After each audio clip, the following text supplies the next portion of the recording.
Welcome back. This is Sharon Bornholt, and in this third lesson on working in the probate niche, we're going to talk about how you get started. It seems like such an overwhelming process to most people, but there is a methodology to working with probates. There are a lot of moving pieces. You know, it's not hard, but it's not a simple process.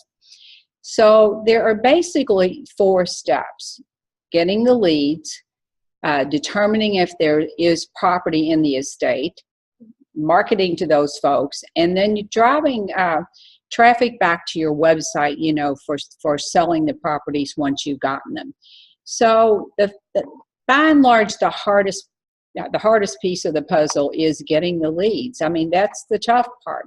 There are over 3,300 counties in the U.S., and each one of them has a different procedure for getting the leads. So where do you start? Well, you're going to have to do some detective work. You know, there's just no way around it.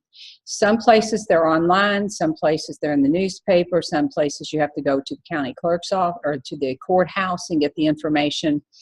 But you're going to have to do some detective work to get them. So with over 3,300 counties in the U.S., there's just no one spot that you can get the leads.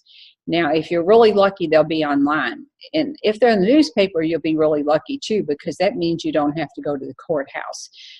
Sometimes, you know, you can check your online records, but there's not a resource to say, if you live in this city or this county, here is, you know, the information. Here's how you get the information.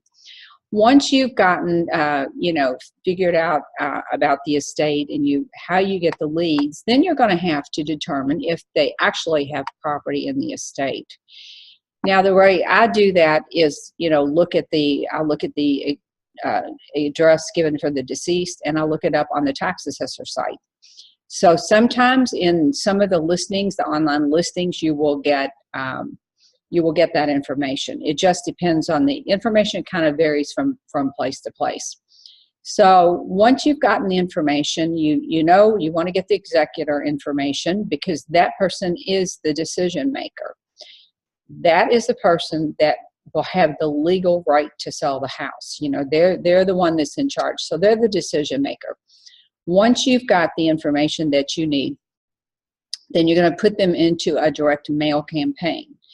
Now, a campaign by nature means you're going to mail to them month after month after month. So that's the part where people fall down on the job too. They'll send them a letter or 2, and then they'll kind of forget about it and say, well, this stuff doesn't work. I've sent them 3 letters. But you need to understand that people are going to sell the property on their own timeline. Now, that might be in a week, it might be in a month, and it might also be in a year. There's no way to know when that family or the heirs will be ready to sell the property. So your job is to be there for them, to be a valuable resource to them, and to help them along with the process. And there are some things that you can do to make that process easier for them.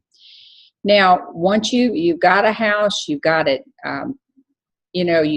then you've got to find a buyer for the house.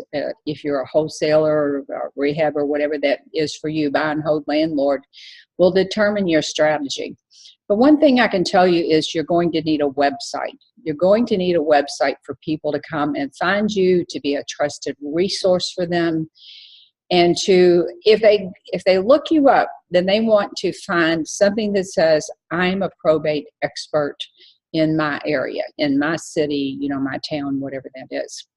So if you want more information, I'll be sending out videos periodically. You can also check out my brand new course. You can check out the course page for Probate Investing Simplified over at probateinvestingcourse.com.